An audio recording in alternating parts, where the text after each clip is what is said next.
त्यांना दंडवत केला, पण आज 22व्या शतकामध्ये संतांना मंत्र्याच्या पाया पडावं लागतं मंदिर बांधाय करता. ही शोकांतिका आहे. अहो राजा संतांच्या पाया पडत होता, पण आज संतांना मंत्र्याच्या पाया पडावं लागतंय. राजांनी आणलेले नजराने परत तुकोबारायांच्या समोर दिले.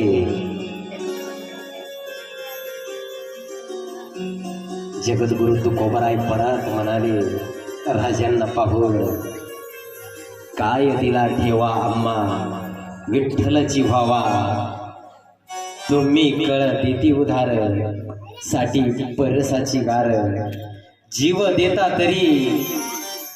देता तरी वचना नये एकसरे, गो मासा समान तुका म्हणे आम्हा धन. आम्ही तेरे सुखी, आम्ही तेरे सुखी, आम्ही तेरे सुखी, आम्ही तेरे सुखी, आम्ही तेरे सुखी, आम्ही तेरे सुखी, आम्ही तेरे सुखी, आम्ही तेरे सुखी. म्हणा विठ्ठल मुखी, म्हणा विठ्ठल मुखी, काय दिला ठेवा विठ्ठल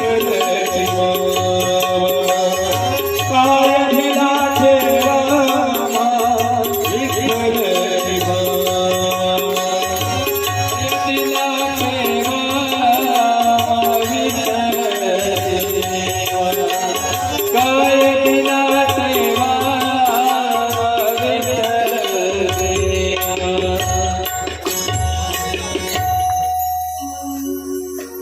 तुकोबाराय म्हणाले, हे शिवबा, तुम्ही आम्हाला ऐश्वर का देताय? आम्हाला विठ्ठल हवा. परीस मिळवण्यासाठी तुम्ही आम्हाला गारगोटी देताय.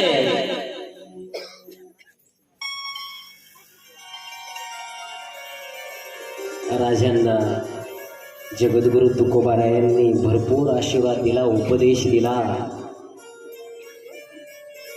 आणि तुकोबाराय महाराजांना म्हणताय, माझी एकच इच्छा आहे शोभा, कंठी मिरवा तुळशी व्रत करा एकादशी, म्हणावा विठ्ठलाचे दास हेची आम्हा आस. काय म्हणाले लक्षात घ्या. उपदेश केला नवे तर राजांना आदेश केलाय तुकोबारायांनी, कंठी मिरवा तुळशी व्रत करा एकादशी. माझी एकच इच्छा आहे, राजा गळ्यामध्ये कंठीमाळा घाला, व्रत एकादशी करा. शोभा राजांना आदेश केलाय तुकोबारायांनी. पण मला एक सांगा, शोभा राजांना जगद्गुरु तुकोबारायांनी आदेश केला कंठी मिरवा तुळशी व्रत करा एकादशी, पण शोभा राजांना मानणारे, शोभा राजांसारखे आचरण करणारे, शोभा राजांसारखे दाढी ठेवणारे, आम्ही शोभा राजांचे मावळे म्हणवणारे, आम्ही शोभा राजांसारखं आचरण करतो का? गळ्यामध्ये माळ घालतो का? किती जणांच्या गळ्यामध्ये माळे शोभा राजांच्या मावळ्यांच्या आपल्या आपल्या गळ्यामध्ये बघा.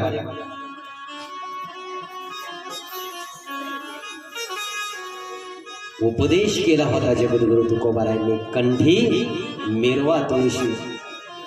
आता तर आपल्या गळ्यामध्ये वेगवेगळ्याच माळा असतात. आय आय आय, कोणी ब्लेड पान घालतं गळ्यामध्ये. लपू नका आता.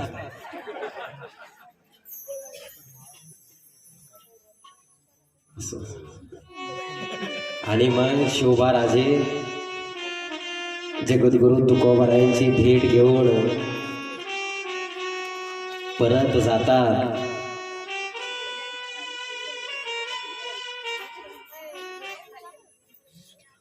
मावळे सुद्धा राजांबरोबर परत जातात. परत एकदा राजे आशीर्वाद घेऊन राजांना भरभरून जगद्गुरु तुकोबाराय आशीर्वाद देतात आणि सांगतात,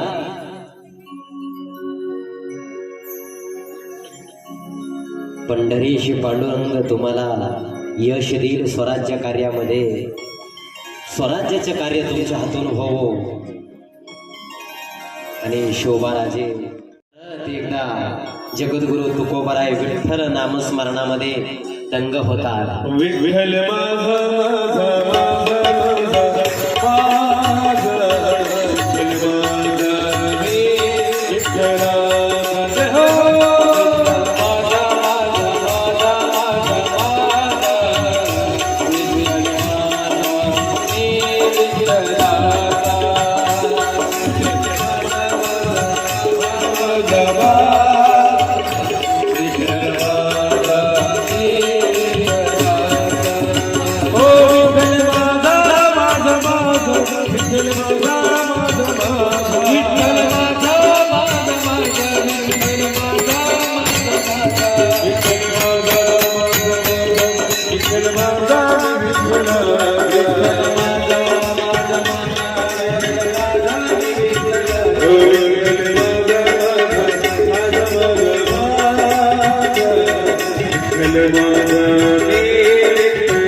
शोभाराजे तुकाराम महाराजांची भेट घेऊन पुण्यात आले. घडलेला सर्व वृत्तांत मासाहेबांना राजांनी सांगितला. मासाहेबांनी तिथूनच हात जोडले. बघा, आईची भूमिका लक्षात घ्या. जिजाऊ साहेब वेळोवेळी शोभा राजांना त्या ठिकाणी मार्गदर्शन करत होता. बघा, आज आपल्या कोकण नगरीमध्ये आपल्या कथेला भेट देण्याकरता आमच्या वारी नगरीमधील सामाजिक कार्यकर्ते, आध्यात्मिक क्षेत्राची आवड असणारे विजयसिंह गायकवाड त्यांच्यासोबत आलेले माझ्या वैद्यकीय क्षेत्रामधील माझे जोडीदार आणि ज्यांच्या एका इंजेक्शनवर पेशंट लगेच ठणठणीत बरा होतो असे आमच्या वारीचे सुप्रसिद्ध डॉक्टर की ज्यांचा दवाखाना माझ्या शेजारीच होता, पण आत्ताच त्यांनी 1 ते 1.25 कोटीचा दवाखाना बांधला. महाराज, सुंदर असा प्रसूतीगृह मोठा दवाखाना बांधला. इकडेही काही पेशंट असेल, न बरे होणारे पेशंट असेल तर नक्की वारीला या फार मोठा सुसज्ज दवाखाना, मोठमोठे व्हिजिटर डॉक्टर्स त्या ठिकाणी सेवा देत आहेत. असे आमच्या वारीचे सुप्रसिद्ध डॉक्टर सचिनजी दरेकर साहेब या ठिकाणी आलेले आहेत. त्यांचंही सर्व ग्रामस्थांच्या वतीने सहर्ष स्वागत आहे.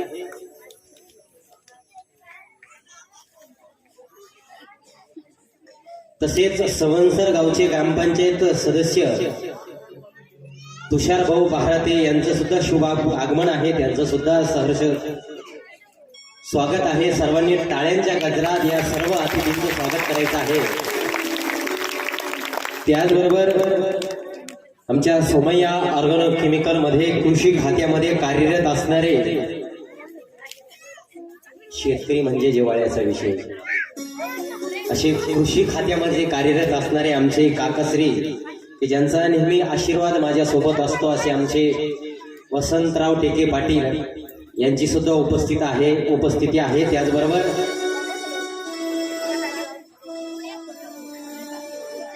माझ्या लॅब शेजारीच ज्यांचं दुकान आहे पॉश हेअर सलूनचे मालक, कोपरगाव तालुक्याचे न्हावी समाजाचे संघटक दादासाहेब संत यांची सुद्धा उपस्थिती आहे. या सर्व अतिथींचे पुनश्च एकदा टाळ्यांच्या गजरात स्वागत करायचं आहे.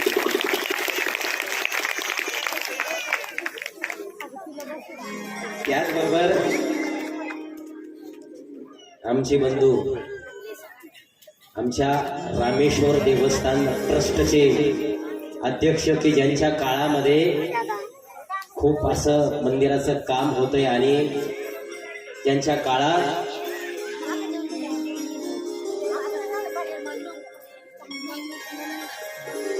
मोठे मोठे कामं ते मंदिराचे करतायत असे आमचे महेश भाऊ टेके पाटील त्यांची सुद्धा या ठिकाणी उपस्थिती आहे. त्यांचं सुद्धा सहर्ष स्वागत आहे. वेळोवेळी ही माणसं पाठीमागं उभी असतात, त्यांचे आशीर्वाद असतात. सर्वच ज्यांचं चुकून नामोल्लेख करायला असेल. त्याचबरोबर आपल्या कथेच्या पहिल्या दिवसापासून आमचे सवंसर गावचे पावडे महाराज आपल्या पत्नी व मुलांसह या ठिकाणी उपस्थित आहे. त्या काकू सुद्धा समोर उपस्थित आहे, त्यांचं सुद्धा टाळ्यांच्या गजरात स्वागत करायचं आहे. बघा जिजाऊबा साहेबांना शोभाराजेंनी सांगितलं, तुकोबारायांना मी भेटलो आऊस साहेबांनी, वेळोवेळी आई मुलाच्या पाठीमागे उभे राहते बरं.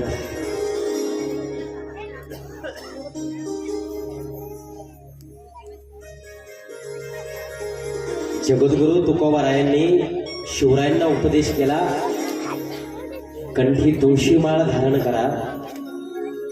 काल असंच माता माऊल्यांनो, हे आता लॉकडाऊन पडल्यामुळं पोरं घरी लॅपपुढे खेळत असतात.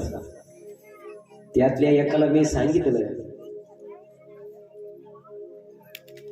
दादा उद्याच्या कथेमध्ये आपण तुला मी माळ घालतो तुळशी माळ.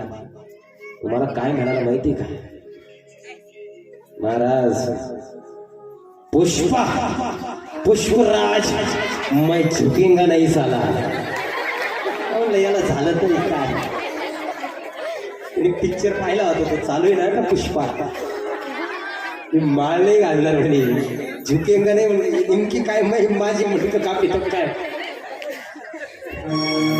महाराज. पूर्ण घरी ना आता मोबाईल पो अवघड आहे. तुम्हाला सांगू का माता माऊल्यांना, आपल्या दिद्या आपले दादा जर 10वीला असेल 12वीला असेल 10वीला असेल तर त्यांना आपण बीजगणितीची ट्युशन लावतो, भूमितीची ट्युशन लावतो.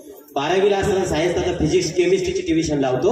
पण माता माऊल्यांना तुम्हाला सांगतो, येणाऱ्या या लॉकडाऊनमुळं या मोबाईलमुळं येणाऱ्या 4-5 वर्षात आपल्या पोरांना संस्काराची ट्युशन लावावी लागणार आहे. संस्काराची ट्युशन फार अवघड काय येणार आहे. म्हणून आई म्हणून सुद्धा तुमची जबाबदारी आहे, किती वेळ मोबाईल द्यायचा. अहो आई म्हणून जिजाऊ साहेबांना शिवबाराजांना संस्कार दिले, शिवबाराजांना वेळोवेळी सांगितलं. म्हणून या तरुणांना सुद्धा एक जरूर सांगून जाईल, बाई आईला जपा, शिवबाराजा जसं आईला जपायचं. आज बघा कम्प्युटर युग आहे. विज्ञानानं अनेक प्रकारचे शोध लावले, विज्ञानानं असल्या प्रकारचे शोध लावले की एका मिनिटामध्ये आपल्याला आपल्या कोकण ठाणवरून अमेरिकेला बोलता येतं. मोबाईलचा शोध विज्ञानानं असल्या प्रकारचे शोध लावले माता माऊल्यानो. एक छोटासा कॅमेरा निर्माण केला विज्ञानानं. छोटासा अगदी अगदी अगदी कान बारीक देऊन ऐकायचंय. छोटासा कॅमेरा निर्माण केला विज्ञानानं की जो छोटासा कॅमेरा आपल्या हार्ट मध्ये टाकल्या जातो, आपल्या हृदयामध्ये टाकल्या जातो. छोटासा कॅमेरा आपल्या हार्ट मध्ये टाकल्या जातो, आपल्या हृदयामध्ये टाकल्या जातो आणि तो छोटासा कॅमेरा आपल्याला सांगतो की आपल्या हृदयामध्ये कुठं कुठं ब्लॉकेजेस आहेत. छोटासा कॅमेरा अगदी अगदी छोटासा कॅमेरा आपल्याला सांगतो आपल्या हार्ट मध्ये कुठं ब्लॉकेजेस आहे, आपल्या हृदयामध्ये कुठं ब्लॉकेजेस आहे. विज्ञान हार्ट पर्यंत पोहोचलं, विज्ञान हार्ट पर्यंत पोहोचलं. पण माता माऊल्यांना तुम्हाला सांगू का, एक शोध विज्ञानाला अजून लागायचा. माझ्या भावांनो, एक शोध विज्ञानाला अजून लागायचा आहे. एक शोध विज्ञानाला अजून लावला नाही. ही आमची माऊली, ही आमची माऊली जेव्हा बाळाला जन्माला घालते, छोट्याशा तानुल्या बाळाला जन्माला घालते. बाळ जन्माला येत, बाळाला आंघोळ घातल्या जाते.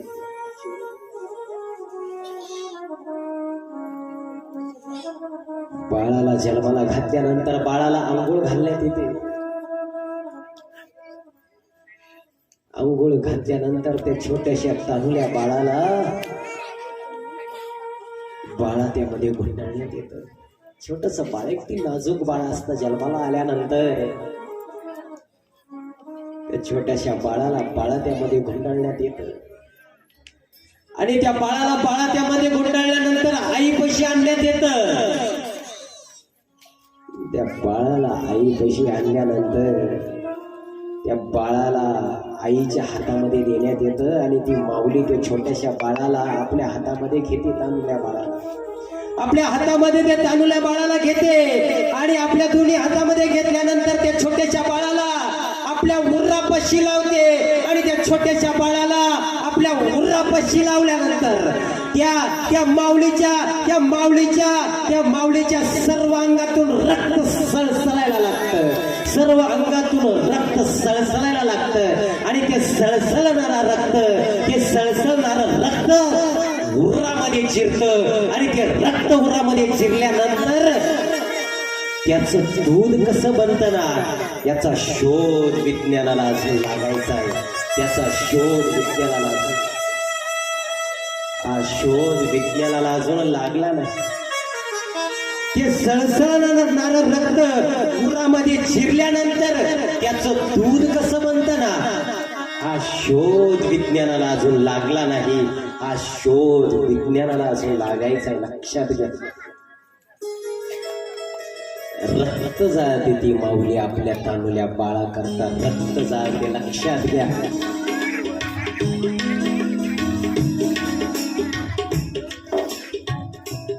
तुम्हाला सांगू माझ्या भावांनो,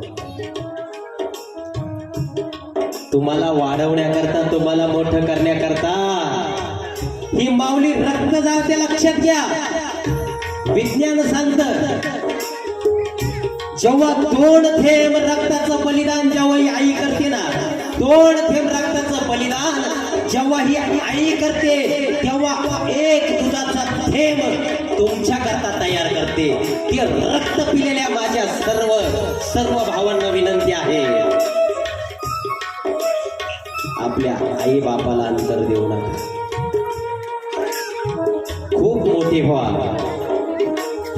10 लाखाचं पॅकेज कमवा, 20 लाखाचं पॅकेज कमवा, अमेरिकेला सेटल व्हा, न्यूझीलंडला सेटल व्हा, पुण्या मुंबईला सेटल व्हा. पण एक गोष्ट लक्षात ठेवा, तुम्ही कितीही मोठे झालात ना, तुम्ही कितीही मोठे झालात, पुण्याला सेटल झाला, मुंबईला सेटल झाला, पण एक लक्षात ठेवा, तुम्ही कितीही मोठे झालात ना, तुम्ही त्या जन्मदात्या आईला जर विसरलात ना, तुम्ही आयुष्यात कधीच सुखी राहू शकणार नाही. तुम्ही आयुष्यात कधीच सुखी राहू शकणार नाही. लक्षात घ्या. म्हणून त्या जन्मदात्या आई बापाला विसरू नका. शिवबाराजांना वेळोवेळी जिजाऊ साहेबांनी मार्गदर्शन केलं, आईने मार्गदर्शन केलं. लक्षात घ्या. बाप जवळ नव्हता,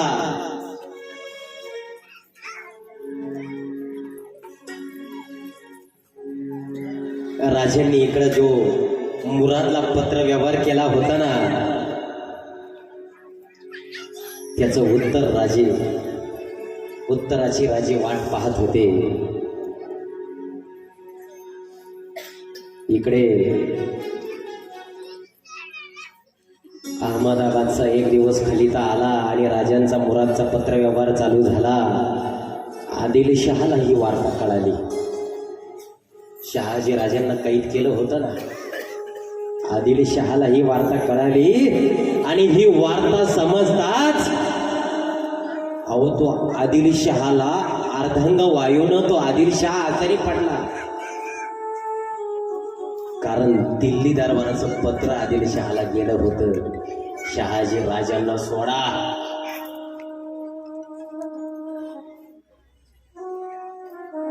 आता दिल्लीपतीचं पत्र आलं आणि दिल्लीपती बरोबर आदिलशहाला वैर करून चालणार नव्हतं, म्हणून आदिलशहानं माघार घेतली. मुरादनं शहाजी राजांना मानाचे वस्त्र पाठवले. म्हणजे याचा अर्थ असा होता की शहाजी राजे हे दिल्ली दरबाराचे आता मनसबदार होते, पाहुणे होते, म्हणून आदिलशहाला शहाजी राजांना हात लावता येणार नव्हता. म्हणून आदिलशहा पेचात पडला. त्याला शहाजी राजांना सोडण्या वाचून आता पर्याय नव्हता. पण आपली आब राखण्याकरता आता सोडावं तर लागणार होतं, पण मग सोडायचं. आता एखाद्याला माघार घ्यायची वेळ आली, एखाद्या समोर जर एखाद्या माणसाचं काही चाललं नाही, त्याला जर माघार घ्यावी लागली, माघार घ्यावी लागणार. आता एखाद्यानं ग्रामपंचायतीला अर्ज भरला, प्रेशर आला वरतून, अपक्ष अर्ज भरला, समोरचा उमेदवार तुल्यबळ आहे, वरतून नेत्याचा प्रेशर आला, माघार तर घ्यायची, पण काहीतरी तुटपुंज मागून, काहीतरी सांगून माघार घ्यायची. आता नेता म्हणतो तू माघार घे, माघार घे तुझं पुढच्या इलेक्शनला बालगो पाहू. असंच एक गाजर दाखवल्या जातं ना. आणि आदिलशहा म्हणतो मी सोडील शहाजी महाराजांना, पण एक अट आहे. सोडावं लागणार होतं पण आब राखायची ना, मी सोडतो पण एक अट आहे माझी. संभाजी राजानं लढवलेलं बंगळूर शहर मधला कंदपी किल्ला बघा, एका फार जबरदस्त आहे बरं का किल्ला, त्यानं बादशाह परत द्यावा. आणि इकडे शिवरायानं आदिलशहाचा बळकावलेला कोंडाणा किल्ला परत द्यावा. अटी मान्य झाल्या, राजांनी अटी मान्य केल्या. शहाजी राजांची सुटका झाली. अगदी डोकं वापरून शहाजी राजांनी सुटका करून घेतली. राजकारणात सुद्धा असंच डोकं वापरावं लागतं. कोणाला कट द्यायचा, याचं असं केलं नाही त्याचं कसं होईल, हे राजकारणाचे गणित सुद्धा असेच असतात. राजांनी सुद्धा राजकारण केलंय बरं काही, तर किल्ले द्यावं लागले. काही वेळेस माघार घेण्यात सुद्धा फायदा असतो. राजांनी 2 किल्ले देऊन माघार घेतली, पण वडिलांना सोडून घेतलं. याच्या मागचं राजकारण असं होतं. आणि शहाजी राजांची सुटका झाली ती तिथी होती शके 1581. विरोधी नाम संवत्सराची ज्येष्ठ शुद्ध पौर्णिमा होती, लक्षात घ्या. बुधवार 1649.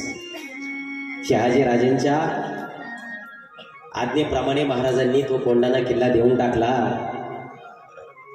आणि दरम्यानच्या काळात शहाजी राजांना मुलगी झाली सईबाई साहेबांपासून. त्या मुलीचं नाव त्या ठिकाणी सखूबाई ठेवण्यात आलं, लक्षात घ्या. आणि एक दिवस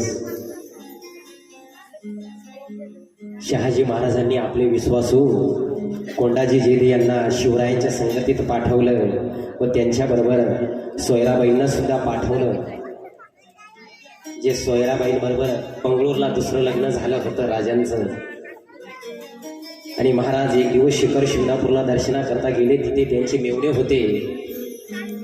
सईबाईंचे भाऊ बजाजी निंबाळकर व त्यांचे पुत्र महादजी. तेथे त्यांना बोलवलं, त्यांची भेट घेतली आपटे सोयरेकांची. आणि निंबाळकरांना मुसलमान केलं होतं विजापूर दरबारानं. त्यांना परत विधिवत हिंदू धर्मात शिवबाराजेंनी त्यांना परत आपल्या धर्मामध्ये घेतलं. आणि बजाजी निंबाळकरांचे जे पुत्र होते महादजी,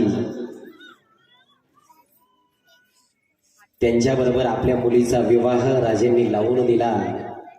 आणि बजाजी निरोप घेऊन परत फलटण नगरीमध्ये गेले. आणि एक दिवस राजे परत पुरंदरवर आले. राजांनी दरम्यानच्या काळामध्ये बरेच छोट्या छोट्या मोहिमा केल्या. चंद्रराव मोरेंबरोबर हे करून जावळी सुद्धा राजांनी मिळवली. आणि जावळीमध्ये चंद्रराव मोरे बरोबर लढता लढता राजांना एक रत्न सापडलं. त्या रत्नाचं नाव म्हणजे मोरारजी. मोरारबाजी देशपांडे हे रत्न राजांना जावळीला सापडलं बरं का.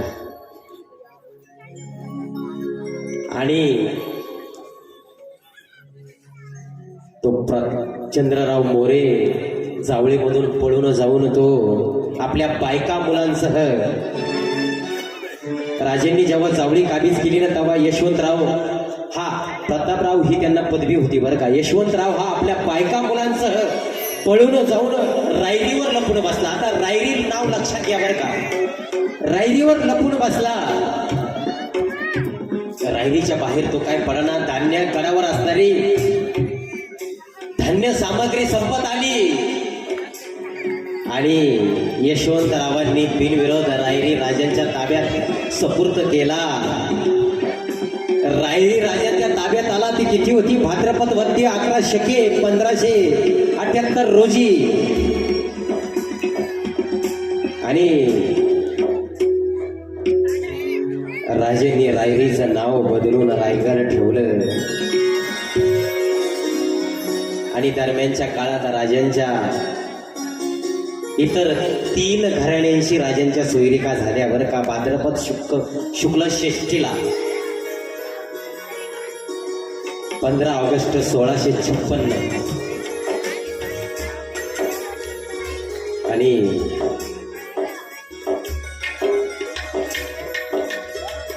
राजांनी दरम्यानच्या काळात जुन्नरच्या मोहिमा केल्या. इकडं पुरंदरवर एकच आनंद पसरला.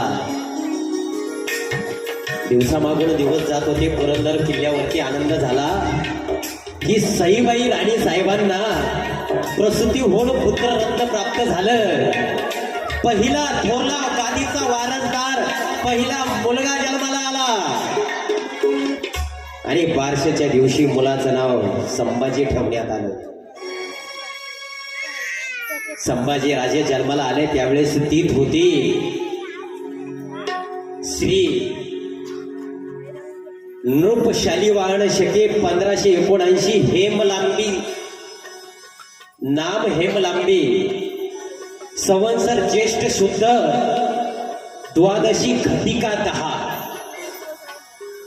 गुरुवार दिनांक 14 मे 1657 रोजी शंभो राजांचा जन्म झाला. त्यावेळेस घटिका पळी होती, गंड होती, घटिका होती, पळी होती, अशा तिथी मोजल्या जायच्या. आजकाल घड्याळ आले.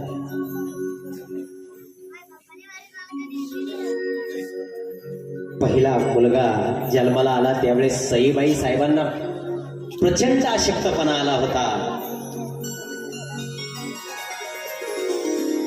म्हणून सईबाई साहेबांना बाळराजे जन्माला आल्यानंतर दूध नव्हतं. आताही बऱ्याचशा समस्या असतात आमच्या माता माऊल्यांना. बाळराजांना दूध कमी होतं म्हणून धाराऊ नावाची बाई शंभूराजांची दुधाई बनली. आणि एक दिवस शिवबाराजांना बातमी समजली कल्याणहून शाही खजिना निघाल्याची. शिवबाराजे सईबाई साहेबांचा शंभूराजांचा निरोप घेऊन निघाले, गडात खाली उतरले आणि तो कल्याणचा खजिना लुटायचा म्हणून शिवबाराजेंनी योजना केली. दादाजी कृष्ण संघ कृष्ण लोहकरे आबाजी महादेव यांच्यासह राजे कल्याणच्या रोखाने निघाले. कल्याणचा त्यावेळेस सुभेदार होता मुल्ला अहमद. तो कल्याणमध्ये निश्चिंत होता. कारण लक्षात घ्या, पुणे ते कल्याणचं अंतर. त्याला वाटलं एवढ्या लांब कोण येतंय, निश्चिंत होता तो. आणि विजापूर दरबारी गोळा झालेला सगळा खजिना एका भरभक्कम बैलगाड्यांमध्ये तो जमा केला आणि सशस्त्र दलाचा तो खजिना निघाला विजापूरच्या दिशेने, विजापूरच्या रोखाने. आणि त्या खजिन्याबरोबर त्या मुल्ला अहमदचा खुद्द मुलगा मुल्ला याहिया, नाव लक्षात ठेवायची बरं का, हा आपल्या पत्नीसह त्या खजिन्याबरोबर होता. खजिना निघाला. बैलगाड्यांवर भरगच्चम खजिना भरलेला होता आणि खजिना हळूहळू हळूहळू धीमे धीमे गडाची चढण लागली होती. राजांनी जंगलामध्ये घाट चढण रस्त्यामध्ये राजांनी आधीच आपले मावळे पिळून ठेवले. कोणी झाडाच्या मागं, कोणी झुडपाच्या मागं, कोणी दगडाच्या आडोशाला, सगळे मावळे राजांनी पेरून ठेवले. आता हा खजिना निघाला, गडाची चढण लागली म्हणून कोणी बैलांना मागून टाचण्या टोचवतोय, सुळे टोचवतोय. पक्ष्यांचा किलकिलाट होता जंगलामध्ये. चढणीला लागल्यावर पहिलं धापा टाकत होते, बैलांच्या मुसक्यामधून फेस निघत होता, माणसांचा सुद्धा फेस निघत होता. तर जनावरांचं काय. आजूबाजूला घाटाचं मनमोहक निसर्ग सौंदर्य होतं. दोन्ही बाजूला घाटातून घनदाट शेकडो झाडाच्या आडून शेकडो स्वराज्याचे डोळे ती त्यांची हालचाल बघत होते. अवघड चढण होती घाटाची. बिचारे बैल कष्टानं खजिना वडत होते, पाय रोवीत बैल खजिना वडत होते. हळूहळू चढत होते आणि खरी धांदल केव्हा उडाली माहितीये का, की शेवटचा जो अवघड चढण लागला, ते बैलगाड्या रिटर्न फिरायला लागल्या. कोणी दगड लावतोय, कोणी बुट्या लावतोय, सगळी एकच धांदल उडाली. आणि त्यामध्ये अचानक लपून बसलेल्या मावळ्यांनी हर महादेवची गर्जना केली आणि मावळे तुटून पडले.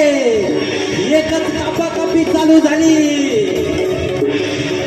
अरे तुम्हाला सांगतो, मावळ्यांनी क्षणात तो कल्याणचा खजिना ताब्यात घेतला आणि परत तो कल्याणच्या दिशेने खजिना परत चालू लागला. कल्याणला आले, मुल्ला अहमदला गिरफ्तार केलं आणि ह्या बाप बेटे मुल्ला अहमद आणि मुल्ला याहिया कल्याणच्या नगरावर भगवान ध्वज फडकू लागला आणि हा कल्याणचा खजिना राजांच्या समोर हजर करण्यात आला. काय सांगावं, खजिना म्हणजे हिरे माणिक मोती रत्नांची ठीक राजांच्या समोर उभारण्यात आले. कल्याणच्या मोहिमेत जे लुटूपुटीच्या लढाईमध्ये जे जखमी झाले, राजांनी त्यांना भरपूर द्रव्य दिले. आबाजी महादेवांना सुभेदारी दिली. दादोजी कृष्ण सको कृष्ण लोहकरे यांना कल्याणचा व भिवंडीचा कारभार राजांनी सांगितला. आणि कल्याणचा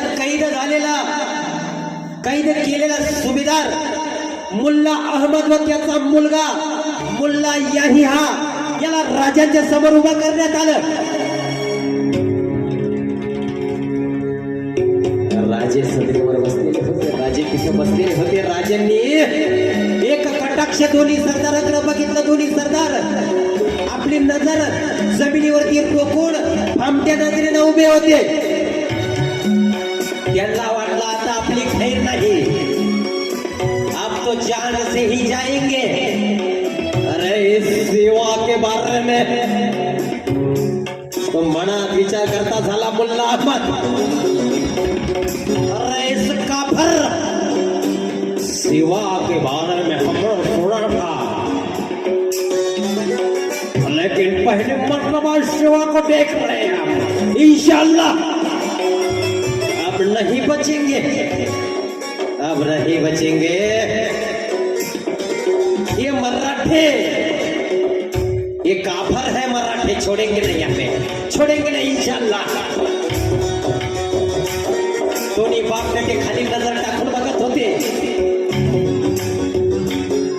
पण त्या सरशी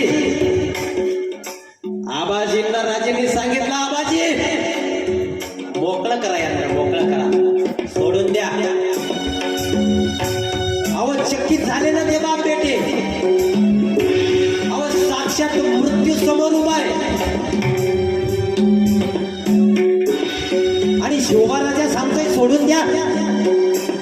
काढण्या घातलेल्या होत्या, साखळ्या असायच्या मोठ्या मोठ्या. सोडून द्या राजाने सांगितलं. अहो आश्चर्यचकित झाले बाप बेटे.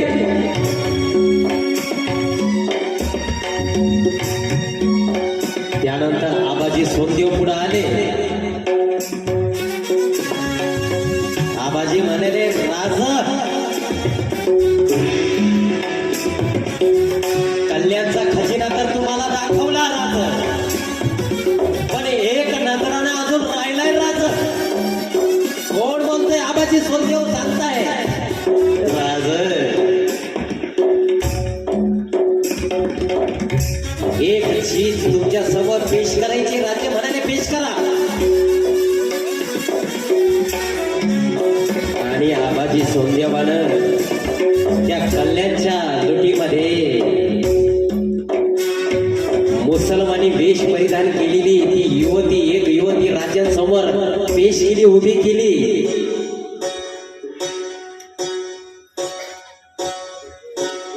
ती कल्याणच्या सुभेदारची सून होती, मुल्ला अहमदची सून होती, मुल्ला याहियाची बायको होती. राजांच्या समोर तिला पेश करण्यात आलं. राजांनी एक कटाक्ष नजर टाकली आबाजींवर. राजे म्हणाले, आबाजी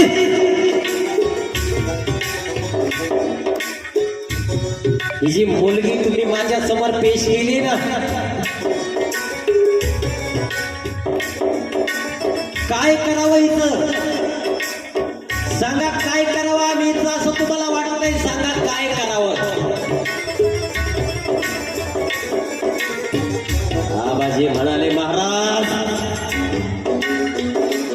राजे म्हणाले, आबाजी मोकळेपणाने सांगा काय करावं इथं? आबाजी म्हणाले, महाराज रिवाज विचाराल. रिवाज जर विचाराल ना, तर आपण हिला नाटक शाळेत जर स्थान दिलं तर हिचा सन्मान होईल. पूर्वीच्या काळी रिवाज होता, आपल्याकडे नाही बरं का स्वराज्यात. आदिलशाहीत, निजामशाहीत, मोगलशाहीत रिवाज होता. लढायामध्ये सापडलेल्या स्त्रियांना बारबरीची फटीक बनवल्या जायचं, नाटक शाळेत स्थान दिलं जायचं. त्याच रिवाजाला पकडून आबाजी म्हणाले, राज हिला जर नाटक शाळेत स्थान दिलं तर हिचा सन्मान होईल. बारबरीची फटीक बनवली तरी तुम्हाला कोणी काही म्हणणार नाही. राज हे लोक रिवाजाला धरून होईल. राणी पद्मिनीवर कोणी दया दाखवली का? कमल कुमारीची आवती सुद्धा तशी. आपल्या स्त्रियांवर कोणी दया दाखवली नाही. राज हिला बारबरीची फटीक बनवा, नाटक शाळेत जागा द्या. अहो राणी दुर्गावतीच्या बहिणीला त्या अफगाणानं असं चणार खाण्यात खोपलं होतं. तिला सोडायचं नाही. राज त्याच शत्रूची ही दुहिता आहे.